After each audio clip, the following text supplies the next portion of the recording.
Welcome you all.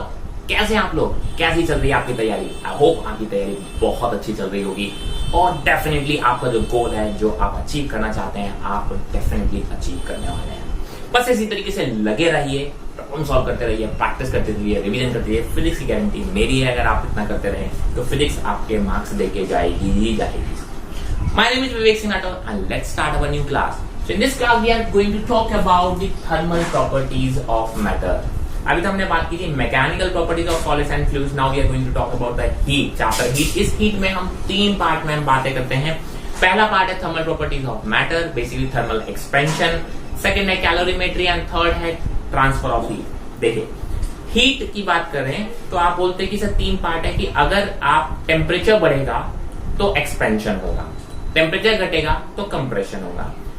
Next part में हम पढ़ते हैं कि कितना टेम्परेचर कितनी हीट से बढ़ेगा, कितना टेम्परेचर कितनी हीट से बढ़ेगा। और थर्ड पार्ट में हम पढ़ते हैं कि भाई साहब वो हीट दोगे कैसे, ट्रांसफर ऑफ हीट कैसे होगा। तो हम एक एक करके स्टेप रिवाइज करेंगे इस चैप्टर को। हमने पहले हम बात कर लेते हैं टेम्परेचर की। What is temperature? Sir the temperature is nothing but the degree of hotness और कोल्डनेस। किसी बॉडी का टेम्परेचर से ही हमको पता चलता है कि वो कितनी गर्म है या कितनी ठंडी है। ठीक है। नेक्स्ट है टेम्परेचर स्केल्स। मैंने कहा सर कई सारी स्केल्स हमारे यहाँ अवेलेबल हैं, कई सारे थर्मोमीटर्स हमारे यहाँ अवेलेबल हैं। तो वो जो स्केल्स हैं वो कैसे हैं? मैंने कहा सर देखिए अगर डिग्री सेल्सियस की बात करें, कोई भी रैंडम स्केल बनाने का तरीका क्या होता है कि आप एक नॉर्मल किसी टेम्परेचर पे ये आपको निकालना है वैल्यू, तो उसमें आप क्या निकालिए, लोअर पॉइंट और अपर पॉइंट निकाल लीजिएगा। लोअर पॉइंट क्या होता है कि उस स्केल पे फ्रीजिंग पॉइंट पे कितनी वैल्यू आती है उसको हम बोलते हैं लोअर पॉइंट। अपर पॉइंट क्या होता है, उस स्केल पे आप बोलते हैं बॉइलिंग पॉइंट की जो रीडिंग है वो कितनी होती है उसको हम बोलते हैं अपर पॉइंट, राइट। तो आप सारी स्केल्स के आपने इसी फॉर्मेट में लिखेंगे तो आप किसी भी स्केल का निकाल सकते हैं। मैंने देखिए degree Celsius minus 0 degree Celsius upon 100 minus 0। Fahrenheit में अगर हम बात करें तो फ़ारेनहाइट माइनस किसी भी टेम्परेचर पे एफ निकालना है तो minus 32 degree upon 212 degree minus 32 degree. K minus 273 upon 373 minus 273। मैंने ये रैंडम बोला है, X minus lower point upon upper point minus lower point. बोला कि रेजिस्टेंस थर्मामीटर्स हैं, आप बोलते हो कि प्रेशर थर्मामीटर्स हैं, तो आप क्या करोगे सर रेजिस्टेंस पे आप देखिए 0 डिग्री सेल्सियस पे उसकी रेजिस्टेंस की रीडिंग क्या होती है, 100 सेल्सियस पे आप बोलते हैं उसकी रेजिस्टेंस की रीडिंग क्या होती है। तो आप बोलते हैं किसी भी 20 डिग्री सेल्सियस पे अगर आपको रीडिंग निकालनी है तो क्या करोगे सर, ये निकालोगे आर की वैल्यू फाइंड आउट करें तो आर माइनस आर नॉट या R 0 upon R 100 minus R naught equal to आप डिग्री सेल्सियस से बराबर रख दोगे कि डिग्री सेल्सियस में उसकी वैल्यूज कितने 20 डिग्री सेल्सियस पे निकालना तो यहाँ पे सी की वैल्यू कितनी रख दोगे 20 डिग्री। ऐसे हम किसी की भी निकाल सकते हैं by using the temperature scales. ठीक है। इसमें जो इंपॉर्टेंट पॉइंट ये है कि sir 1 degree Celsius is not equal to 1 kelvin. Definitely आप बोलते हो क्या 1 डिग्री सेल्सियस 1 केल्विन के बराबर होता है? बोलते नहीं सर, 1 डिग्री सेल्सियस की बात करें तो होता है 274 केल्विन। मैंने बोला 1 degree Celsius change is equal to 1 kelvin change. Yes, आप बोलते हो जैसे से एक एक डिग्री बढ़ेगा सेल्सियस में वैसे ही एक एक डिग्री चेंज आता है केल्विन में। तो अगर कोई बोले 1 डिग्री सेल्सियस केल्विन का change is equal to 1 degree Celsius का चेंज, यस, यानी 1 डिग्री अगर सेल्सियस में चेंज हो रहा है तो आप बोलोगे केल्विन में भी वो 1 केल्विन के बराबर होगा। ठीक है। But 1 degree Celsius temperature is not equal to 1 kelvin. 1 degree Celsius change आप बोलेंगे फ़ारेनहाइट की बात करें तो कितना 1.8 डिग्री के बराबर होता है, चेंज के बराबर, राइट है। तो ये एक छोटा सा इंपॉर्टेंट पॉइंट है जहां पे आपसे क्वेश्चन में गलती करवा देते हैं। तो आप बोलते हैं डेल्टा टी में आप केल्विन में रखो चाहे सेल्सियस में रखो कोई फर्क नहीं पड़ता। मैंने कहा इतना डिग्री चेंज हुआ, मैंने कहा 20 डिग्री चेंज हुआ सेल्सियस में तो आप बोलोगे 20 केल्विन चेंज हुआ केल्विन स्केल पे, राइट। तो डेल्टा टी में आप केल्विन में रखो सेल्सियस में रखो कोई खास फर्क नहीं पड़ता है। Now we'll talk about it thermal expansion. What is thermal expansion? मैंने कहा सर जब भी आप टेम्परेचर बढ़ाते हो किसी बॉडी का तो वो एक्सपैंड करता है, उसके मॉलिक्यूल दूर दूर जाते हैं because they need more space, because उनकी काइनेटिक एनर्जी इंक्रीज करती है। ठीक है। ऐसे अगर आप टेम्परेचर को कम करते हो तो they try to come closer. तो थर्मल एक्सपेंशन उसमें क्या बोला कि sir with increase in temperature distance between any 2 points of the body increases, right. आप बोलते हो जैसे से आप टेम्परेचर बढ़ाते हो तो किसी भी 2 पॉइंट की बात कर लो आप बॉडी पे, उस बॉडी पे उन 2 पॉइंट की डिस्टेंस बढ़नी है अगर टेम्परेचर बढ़ रहा है। एंड सेम फॉर अगर आपने बोला कि टेम्परेचर डिक्रीज हो रहा है तो आप बोलेंगे कि सर वो डिस्टेंस डिक्रीज होनी ही होनी है अगर टेम्परेचर कम कर रहे हैं आप। This is called thermal expansion.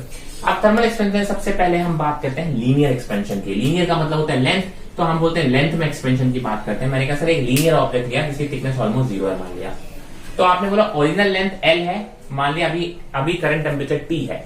अगर मैं टेम्परेचर को डेल्टा T से बढ़ाऊं, चेंज करूं, तो आप बोलोगे जो चेंज इन लेंथ आएगा वो डेल्टा L आएगा। अब this delta L is proportional to original length and change in temperature. जितनी ज्यादा ओरिजिनल लेंथ होगी या जितना ज्यादा टेम्परेचर में चेंज हो रहा होगा उतना ही ज्यादा आप बोल सकते हो चेंज इन लेंथ भी आता है। प्रोपोर्शनलिटी साइन हटा के यहाँ पे एक कांस्टेंट जोड़ते हैं अल्फा, तो आप बोलेंगे delta L is equal to alpha L into delta T.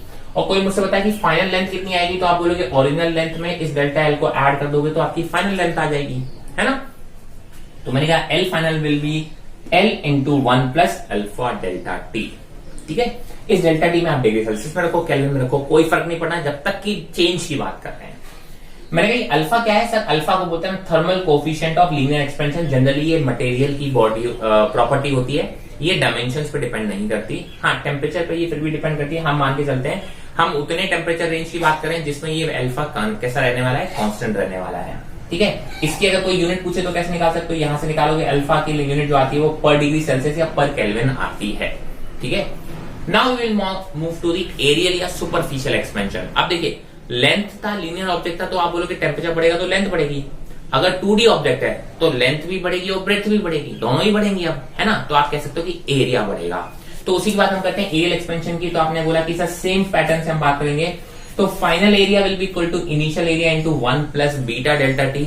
जैसे यहाँ अल्फा था thermal coefficient of linear expansion, वैसे यहाँ बीटा है thermal coefficient of areal expansion. Clear. अब अगर हम किसी 3D बॉडी की बात करें जिसमें वॉल्यूम है, तो आप बोलोगे हम वॉल्यूम एक्सपेंशन की बात करेंगे। अगर हम वॉल्यूम एक्सपेंशन की बात करेंगे तो सेम तरीके से जैसे यहाँ पे आपने एरिया का रिलेशन निकाला, ये जो एरिया का रिलेशन आया, इसी तरीके से आप वॉल्यूम का रेशियो निकाल सकते हो। तो आप बोलोगे volume final is equal to volume initial into 1 plus gamma delta T, where gamma is thermal coefficient of volume expansion. Correct. तो इस तरीके से आप ये तीनों टाइप के एक्सपेंशन की बात कर सकते हैं सॉलिड्स में। मैंने कहा for isotropic expansion, isotropic expansion का मतलब होता है लेंथ में, ब्रेड्थ में और हाइट में एक तरीके का एक्सपेंशन हो रहा है, सेम एक्सपेंशन हो रहा है। मतलब तीनों ही डायरेक्शन में आप बोलते हैं हर एक है तो लेंथ ही ना, लेंथ की बात करो या ब्रेड्थ की बात करो या हाइट की बात करो, है तो ये लेंथ ही। आप बोलते हो तीनों ही डायरेक्शन का जो अल्फा है वो कैसा है, सेम आएगा। तो आप इसको लिख सकते हो कि बीटा की वैल्यू कितनी लिख सकते हो 2 अल्फा और गामा की वैल्यू कितनी लिख सकते हो 3 अल्फा। लेकिन ध्यान रखें this is only valid when expansion in isotropic.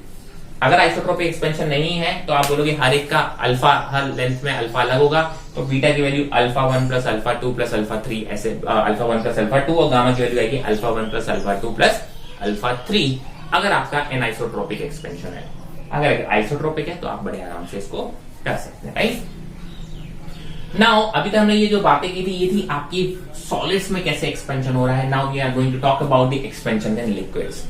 अब मैंने माना कि सर एक कंटेनर लिया और उस कंटेनर में एक लिक्विड को भर लिया, अभी V वॉल्यूम ऑक्यूपाइड है, ठीक है। अब आप क्या बोलते हो कि सर जब टेम्परेचर बढ़ाओगे तो वॉल्यूम ऑफ लिक्विड बढ़ रहा होगा।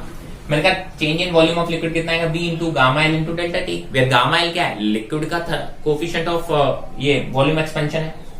लेकिन साथ ही साथ कंटेनर भी तो बढ़ गया होगा, तो जरूरी थोड़ी ना है कि आपने जितना लिक्विड में राइज हुआ उतना ही आपको दिखेगा, है ना। मैंने कहा सर कंटेनर का साइज भी बढ़ गया तो जो लेवल ऑफ द लिक्विड है वो एग्जैक्टली उतना बढ़ा हुआ नहीं दिखेगा जितना आपको दिखना चाहिए, है ना। क्योंकि यहाँ पे वॉल्यूम, कंटेनर के वॉल्यूम में भी कोई चेंज आया तो आपने बोला तो net increase in the level दिखेगा, net increase in the volume आपको दिखेगा। वो कितना दिखेगा उसको आप बोले डेल्टा वी एपरेंट, राइट। उतना आपको चेंज दिखेगा, आपको लगेगा लिक्विड इतना बड़ा, क्योंकि आपको लगेगा कंटेनर तो बड़ा ही नहीं, है ना। तो डेल्टा वी एपरेंट क्या होगा, इन दोनों का डिफरेंस। तो नेट आपको जो दिखने वाला है वो कितना दिखेगा, इन दोनों का डिफरेंस चेंज में। और सॉल्व करेंगे तो ये आ जाएगा V into gamma L minus gamma C into delta T, और gamma L minus gamma C को हम गामा एपरेंट भी बोल देते हैं, ठीक है। तो लिक्विड्स में एक्सपेंशन की बातें जब हम करते हैं तो कुछ इस तरीके से करते हैं। सिमिलरली हमने कहा सर हम चेंज इन डेंसिटी अगर फाइंड आउट करना चाहते हैं तो चेंज इन डेंसिटी कैसे निकालेंगे। मैं कहा डेंसिटी होता क्या है, मास अपॉन वॉल्यूम। मैंने कहा अगर टेम्परेचर बढ़ाया तो अब फाइनल डेंसिटी कितनी हो जाएगी, आप बोलोगे मास तो चेंज नहीं होगा ना टेम्परेचर के साथ, बट वॉल्यूम चेंज हो जाएगा। नाउ आप बोलते हो फाइनल वॉल्यूम कितना हो जाएगा, V into 1 plus gamma delta T. Mass upon volume जरा देखो, मास अपॉन वॉल्यूम तो क्या हो गया, इनिशियल रो दिया, नीचे क्या बचा 1 प्लस गामा डेल्टा टी, ठीक है।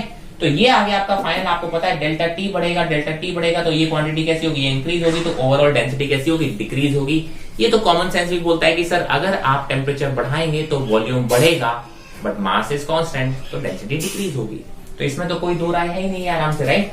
अगर गामा बहुत छोटा है जो कि जनरली होता है, अगर गामा की वैल्यू बहुत छोटी है तो हम बाइनोमियल एक्सपेंशन लगा के इसको इस फॉर्मेट में भी लिख सकते हैं, gamma final is equal to rho final is equal to rho into 1 minus gamma delta T. But this is only valid when gamma is very very small, जो कि जनरली होता है। Otherwise this equation will always be valid. ध्यान रखेंगे इन दोनों में बस ये छोटा सा डिफरेंट है, ये ऑलवेज वैलिड होगा, but this is only valid when gamma is very small.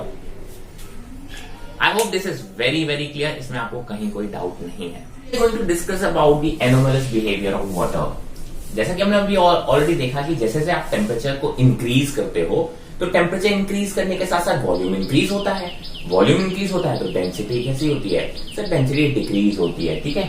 But for water अगर आप 0 से 4 डिग्री सेल्सियस की बात करें, 0 से 4 डिग्री सेल्सियस में जैसे जैसे 0 से 4 डिग्री सेल्सियस की तरफ टेम्परेचर इंक्रीज होता है वहां पे वॉल्यूम डिक्रीज हो रहा होता है और डेंसिटी इंक्रीज हो रही होती है। देखिए 0 डिग्री सेल्सियस से नीचे तो वो आइस है, हम वाटर की बात करेंगे 0 डिग्री सेल्सियस पे।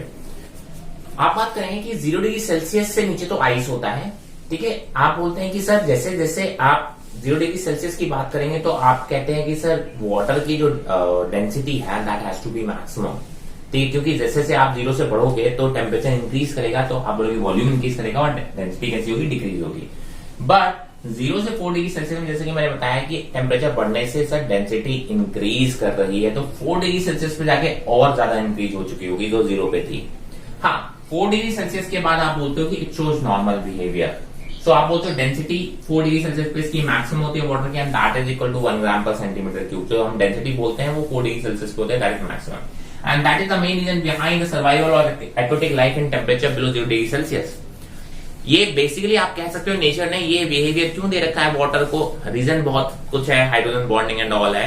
मैंने कहा लेकिन मैं मानता हूं ये नेचर में ये बिहेवियर क्यों आया, बिकॉज आप क्या बोलोगे 0 डिग्री सेल्सियस से जैसे ही टेम्परेचर गिरेगा, ठीक है, आप बोलते हो कि 4 डिग्री सेल्सियस 5 डिग्री सेल्सियस से जैसे टेम्परेचर 0 डिग्री सेल्सियस की तरफ बढ़ेगा आप बोलोगे फ्रीजिंग का प्रोसेस स्टार्ट हो सकता है एंड जो एक्वाटिक लाइफ है वो खत्म हो सकती है। बट आप देखें अंटार्कटिका में जहां पे ओशन के ओशन आप बोल सकते हैं कि पूरा का ओशन ही आपका फ्रोजन रहता है, बट फिर भी एक्वाटिक लाइफ सर्वाइव करती है, बिकॉज इसमें क्या होता है कि जो ऊपर वाली लेयर होती है जो 0 डिग्री सेल्सियस से 4 डिग्री सेल्सियस के बीच में रहती है उसकी डेंसिटी मैक्सिमम होती है, जो कि हीट ट्रांसफर को मिनिमाइज कर देती है, ठीक है। और इस वजह से नीचे वाले का टेम्परेचर इतनी जल्दी शार्पली नहीं गिर पाता है और वहां पे एक्वाटिक लाइफ सर्वाइव कर पाती है। आगे बढ़ेंगे, बात करेंगे थर्मल स्ट्रेस की।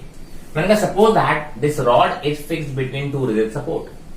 अभी अगर आपने रॉड की लेंथ को इंक्रीज या डिक्रीज करने की कोशिश की तो आपको याद है कि थर्मल स्ट्रेस और स्ट्रेन होता है, राइट, सॉरी स्ट्रेस और स्ट्रेन डेवलप होता है।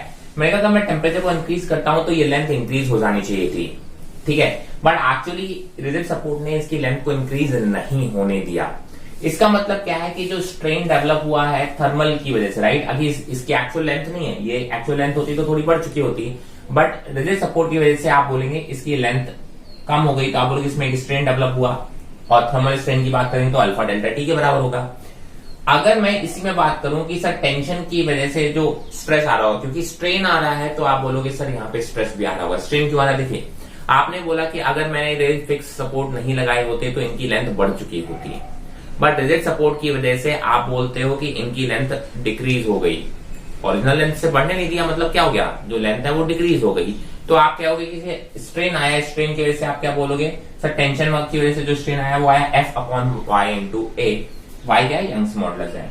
मैंने कहा क्योंकि ये इक्वल एंड ऑपोजिट है, क्योंकि ये इक्वल एंड ऑपोजिट है तभी लेंथ में कोई भी चेंज नहीं आया है, तभी लेंथ में कोई भी चेंज नहीं आया है। तो आप बोलोगे इसको इक्वेट करोगे तो जो एफ बाय ए की वैल्यू आती है वाई अल्फा डेल्टा थीटा, इसी को हम बोलते हैं ये जो वाई अल्फा डेल्टा टी आ रहा है ये क्या है सर, ये स्ट्रेस है। किसकी वजह से आ रहा है ये स्ट्रेस, सर ये थर्मल प्रॉपर्टीज की वजह से आ रहा है, टेम्परेचर की वजह से आ रहा है, इसीलिए इसको थर्मल स्ट्रेस भी बोलते हैं, ठीक है।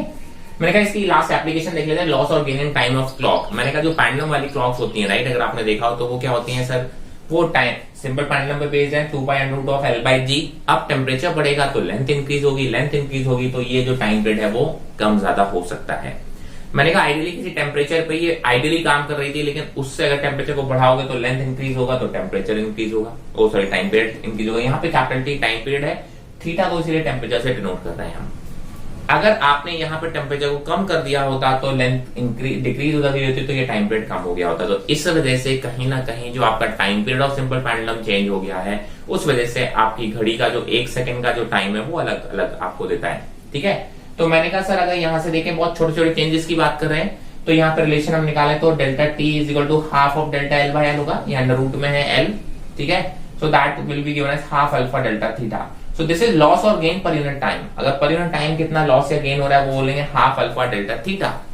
मैंने कहा टोटल मेरे को लॉस और गेन चाहिए टी टाइम में, वो कितना होगा? मैंने कहा टोटल लॉस और गेन अगर टी टाइम में निकालना है तो क्या करोगे सर, ये पर यूनिट टाइम है इंटू टी कर देंगे, तो half alpha delta theta into T. अब जरा देखिए अगर थीटा इंक्रीज हो रहा है मतलब टेम्परेचर इंक्रीज हो रहा है तो टाइम पीरियड भी इंक्रीज होगा, क्योंकि लेंथ इंक्रीज हुई, टाइम पीरियड इंक्रीज हो रहा है तो मतलब आपकी घड़ी स्लो होने वाली है, ठीक है। यहाँ पे लॉस ऑफ टाइम होने वाला है, क्योंकि अब उसको ज्यादा टाइम लग रहा होगा अपनी साइकिल कंप्लीट होने को, तो उसके हिसाब से जो 1 सेकंड है वो अब काफी टाइम बाद होने वाला है, ठीक है। मैंने अगर इसी तरीके से अगर थीटा को हम डिक्रीज कर देंगे तो आप बोलोगे टाइम पीरियड डिक्रीज हो जाएगा, तो अब आप जल्दी जल्दी आपका टाइम पीरियड कंप्लीट हो रही होगी जो साइकिल है, तो इस वजह से आपकी जो घड़ी है वो फास्ट होने वाली है, मतलब it will gain some time, ठीक है।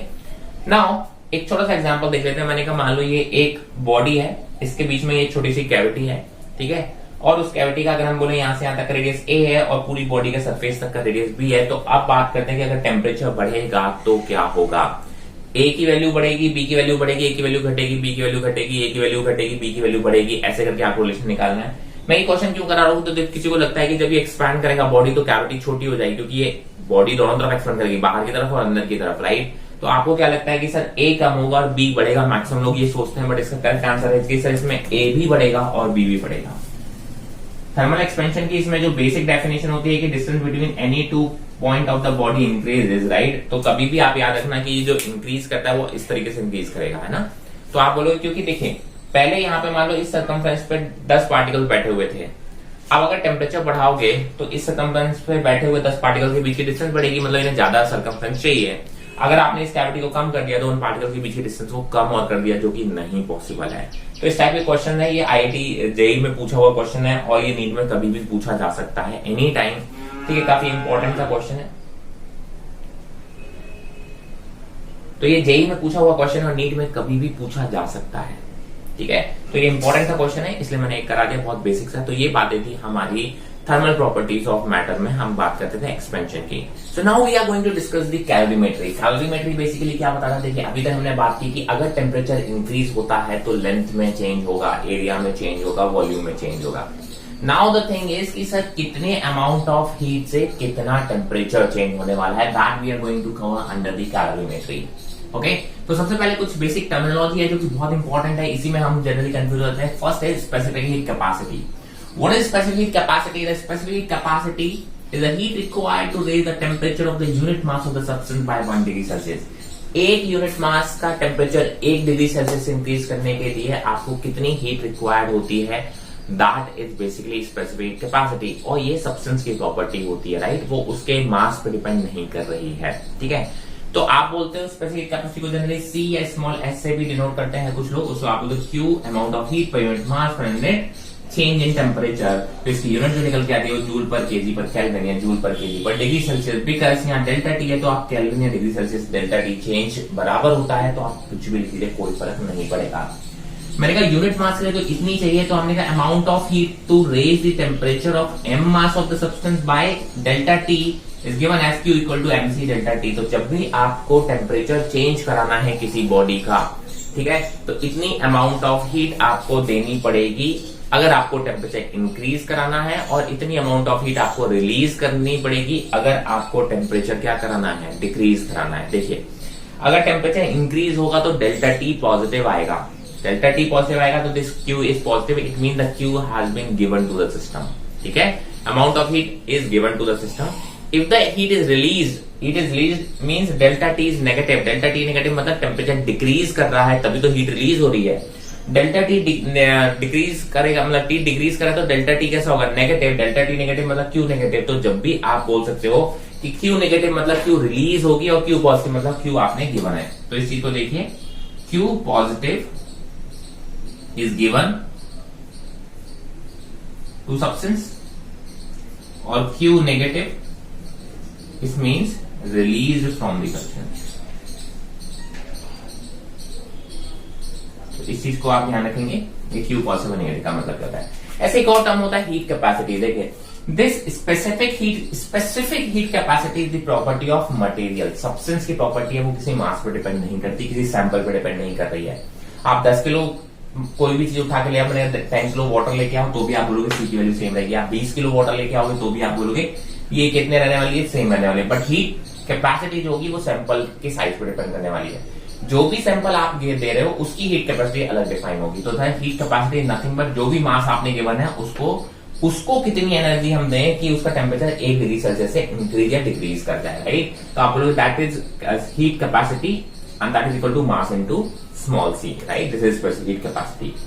वाटर इक्विवेलेंट क्या है? Water equivalent is very very important. लोगों को बहुत कंफ्यूजन रहती है वाटर इक्विवेलेंट में, तो वाटर इक्विवेलेंट समझने की कोशिश कीजिए। मैंने कहा अगर आपको किसी भी चीज को, मैंने कहा वाटर को आपको गर्म करना है, तो वाटर को गर्म करने के लिए आप क्या करोगे? वाटर को लोगे गैस पर रख दोगे, है ना। वाटर को गैस पर रख दोगे तो गैस बुझ जाएगी। वाटर को डायरेक्टली गैस पर रख दोगे तो गैस बुझ जाएगी, ठीक है। आपको ऐसा नहीं करना है। आप वाटर को पहले कंटेनर में लोगे और उस कंटेनर को गैस पे रखोगे, ठीक है। गैस जलाओगे तो आप देखोगे कि सर वाटर का टेम्परेचर बढ़ेगा। मैंने कहा सर आपके पास मान लीजिए कुछ वाटर था, मैंने कहा सर 100 कैलोरी आपको वो चाहिए था, अमाउंट ऑफ हीट चाहिए था, उसका टेम्परेचर 1 डिग्री से बढ़ाने के लिए, ठीक है। इतना मास मैंने दिया, बट एक्चुअली ऐसा नहीं होगा। 100 कैलोरी में आप उतना टेम्परेचर चेंज नहीं कर पाएंगे। तो आप मुझसे बोलोगे सर मैंने आपको 100 कैलोरी काउंट करके दिया था, आपने गलत कर दिया, इसका मतलब कहीं ना कहीं आपने वेस्ट कर दिया एनर्जी। द प्रॉब्लम इज कि सर केवल और केवल एनर्जी वाटर को नहीं मिली है, कंटेनर भी कुछ एनर्जी ले रहा है और उस एनर्जी को तो आपने इग्नोर कर दिया। तो कंटेनर भी कुछ एनर्जी लेगा टेम्परेचर इंक्रीज करने में, तो वो कितना एनर्जी ले रहा है वो भी तो कैलकुलेशन में रखना होता है। तो जनरली क्या होता है, अब कंटेनर की प्रॉपर्टीज तो हमें ज्यादा पता नहीं होती है, ठीक है। तो जो टेस्ट आपके हम इस टाइप के टेस्ट ट्यूब वगैरह होते हैं जो केमिस्ट्री लैब वगैरह में रखे होते हैं, जिनको आप गर्म करते हो, उनके ऊपर एक वाटर इक्विवेलेंट लिखा होता है।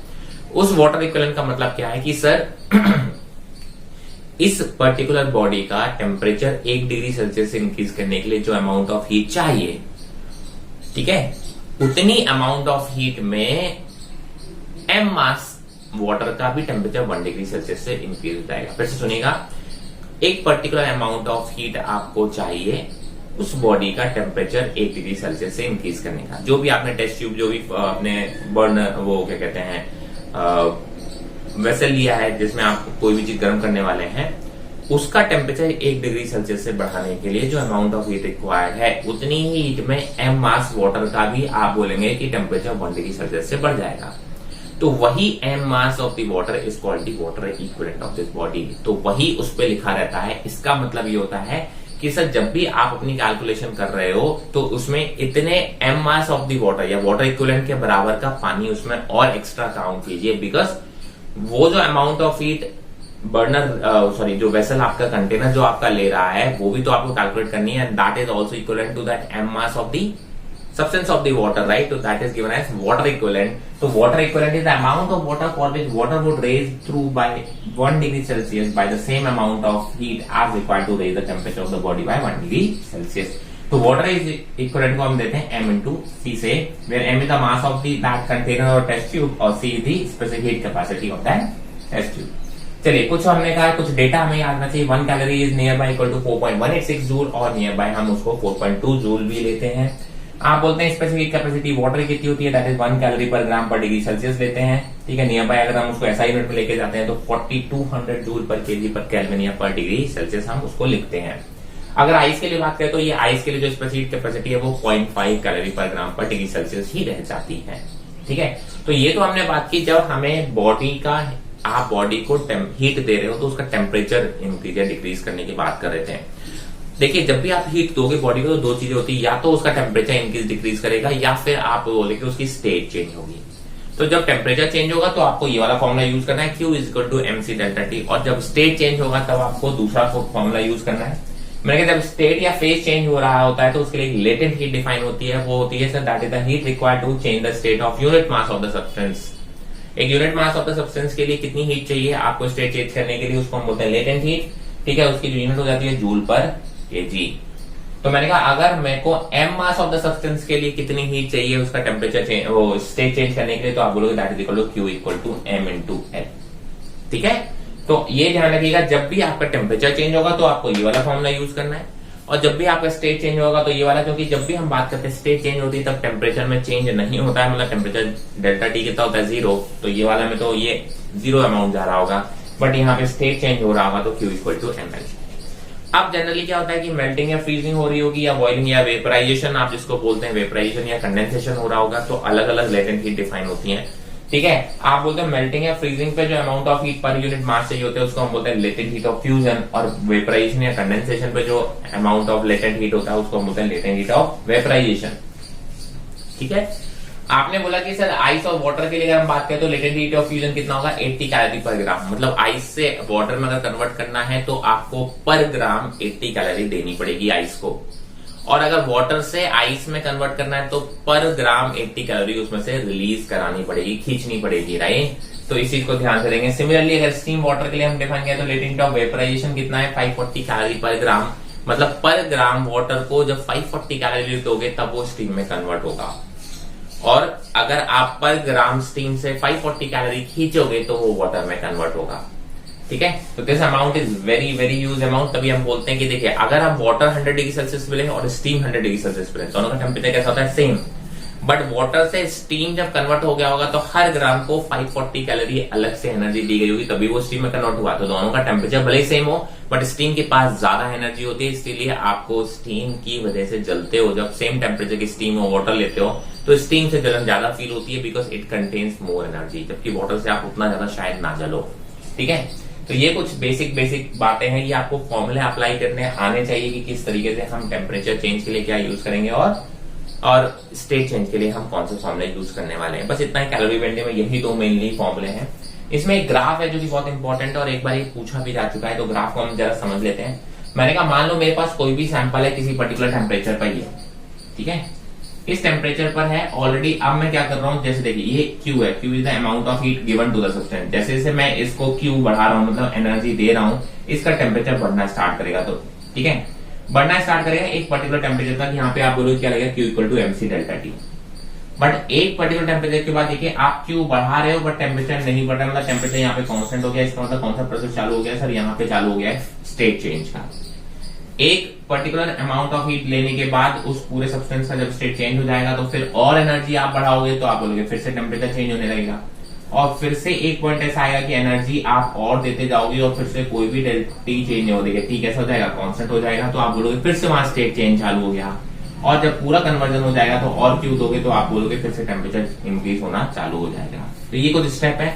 मैंने कहा यहाँ पे अगर आप देखें तो चीज जो सब्सटेंस था वो सॉलिड फॉर्म में था, जब आपने हीट दी तो टेम्परेचर बढ़ना चालू हुआ, यहाँ पे पहुंच गया।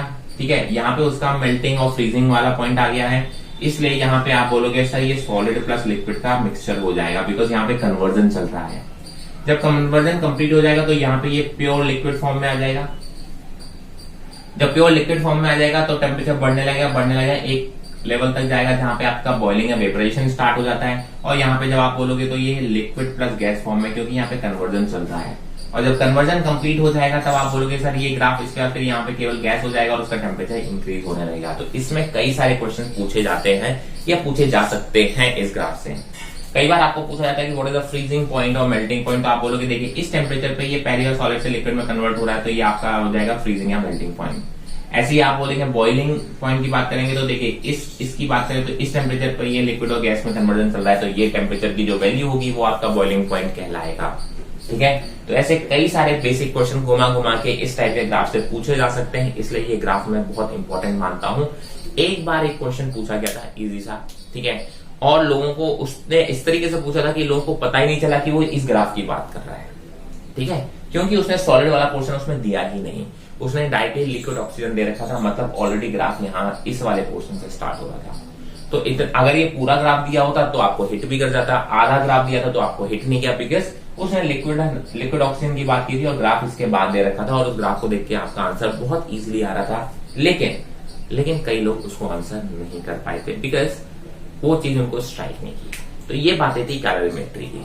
सो आई होप आपको अभी तक इसमें कोई भी डाउट नहीं होगा। अगर आपको कोई भी किसी भी तरीके का डाउट है तो डेफिनेटली आप मुझे कमेंट सेक्शन में मेंशन कर सकते हैं, या फिर आप मुझे इंस्टाग्राम पे टेक्स्ट भी कर सकते हैं। इंस्टाग्राम प्रोफाइल की लिंक आपको डिस्क्रिप्शन में मिल जाएगी। अभी तक आपने यूट्यूब चैनल सब्सक्राइब नहीं किया है तो do subscribe the channel and also share it with your friends. So for now stay healthy, stay safe. Thank you.